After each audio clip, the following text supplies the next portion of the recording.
Reimer. It's a pretty good story.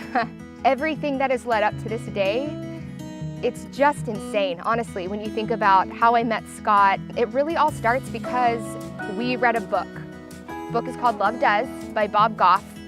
Scott and I, complete strangers, on literally opposite ends of North America, decided, we read this book and it really meant a lot to us, and we decided to take a leap of faith, and it led us to a trip in Uganda. I knew that I was really good at loving people, and I wanted to do that. So I went, and I remember meeting my handsome fiance. He had just the best smile you'd ever seen, and I came outside and the sun had set, just kind of looking over the African, landscapes, and just thinking about my life and what I wanted out of it and all of this. And Scott came and sat next to me in a rocking chair that looked pretty much exactly like these. And, we started talking, and we had this incredible conversation. And, he looked at me, and just with the most honest, sincere heart, he asked me, "What is your relationship like with God?" And it, to this day, is the best question I have ever been asked, and that he's ever asked me, because it sparked a conversation between us, and it sparked something in my heart that has changed me and has made me the absolute best version of myself. That night after we had that conversation, I was challenged and I was confused, and I remember going back and sitting in my hammock and journaling to God and just asking him, and not even know what I was asking him really, but just saying, hey, I want this joy that people talk about, and I want that excitement, and I want to be able to look in the mirror and feel beautiful, not the kind of beauty that comes from a compliment, but the kind that comes from within your heart.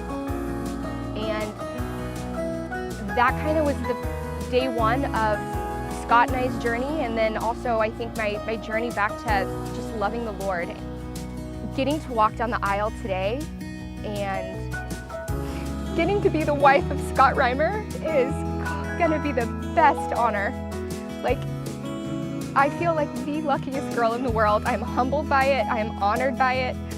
I have no idea what I did to deserve to get to be the wife of that man. But I know God, from the second we met, he has a plan for us. And I cannot wait to see where it takes us. And it's so fun to know that it all started sitting in rocking chairs just like these. Oh, today's the best day ever.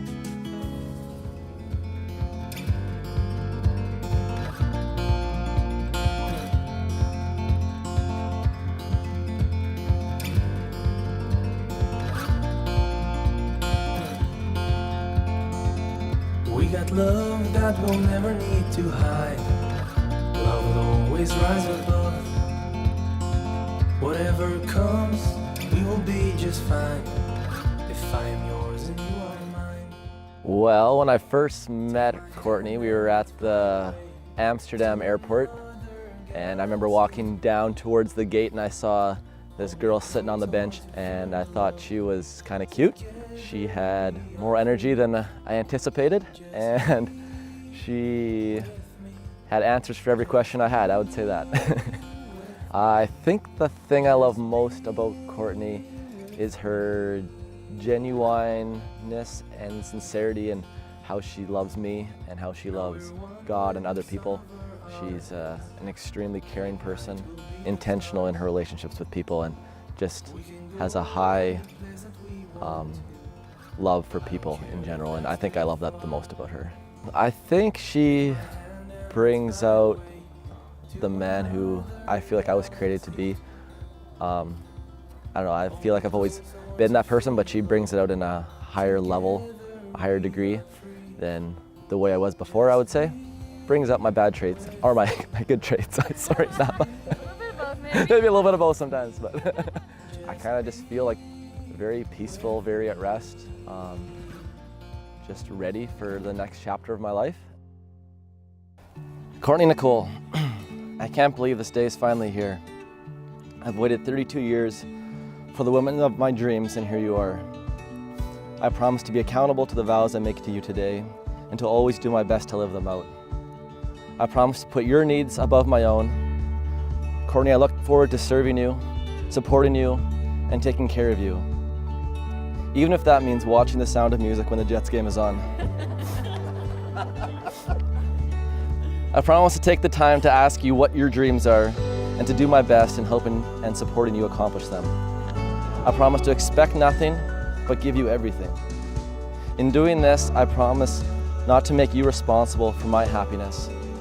I know that both our happiness is found in the one who created us. I promise to be completely faithful to you alone. I promise to make the gospel the primary mission of our marriage. I will do my best to make my love for you a reflection of the way Christ loves the church. I promise to encourage you and affirm you in who you are and who you are becoming. I promise to tell you who you are and remind you who God created you to be when you forget. I promise to lead you and our family spiritually, recognizing that this is the role that God has called me into. I promise to help keep your relationship with Jesus as the most important relationship in your life. I promise to lead us only where God is leading us. I promise to seek first God's righteousness, knowing that by doing so is the best way to serve you. I promise to love you when I feel like it and when I don't. I recognize that love is a choice, and I commit to do it when it's easy and when it's hard. I promise to be all in our marriage. I promise to give our marriage the time and energy it will take for it to be everything God designed. I promise to always believe the best is yet to come, despite the good or bad situation we find ourselves in. I promise to do all these things through any and all situations life may throw at us. Courtney Nicole, I am yours for richer, for poor, in sickness and in health, till death do us part. My handsome, perfect man. My best friend. My number 2. You are it.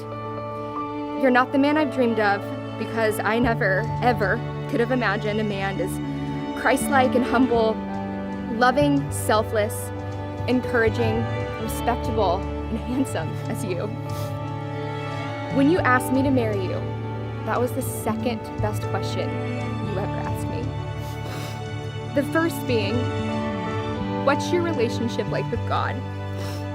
That simple question changed my life forever. You reintroduced me to someone I had pushed aside. You encouraged me. You taught me.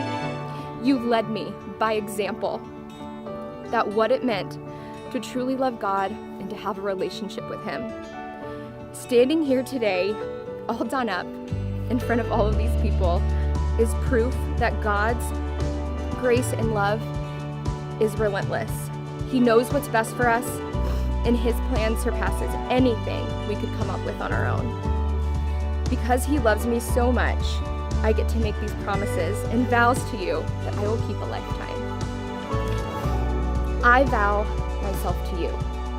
God has brought us together, and I will not let anyone or anything ever come between us. Just as the church submits to Christ, Scott, I promise, as your wife, I will serve you, and I will, out of reverence, respect, and love, look up to you and let you lead me and our family. I promise to respect you always, to encourage you so that you'll continue to grow into the man that God has created you to be. And we can all agree it's a really great person. I promise to make God the foundation of our marriage. He will be our rock, and we will always turn to Him. I promise to put my relationship with God before anything else. He will be in charge of my happiness, not you. A wise man once told me that charm is deceitful and beauty is fleeting, but a woman who fears the Lord is to be praised. That's the woman that I want to be. I know our life will not always be easy. Who knows the adventure that God has waiting for us? But through sickness and in health, good times and struggles, I will choose to love you every day. Scott Reimer, I vow to stand side by side and fearlessly and faithfully seek God's plan for us whatever it may be, wherever it may take us. As long as it is Him, you, and I know that we will not fail.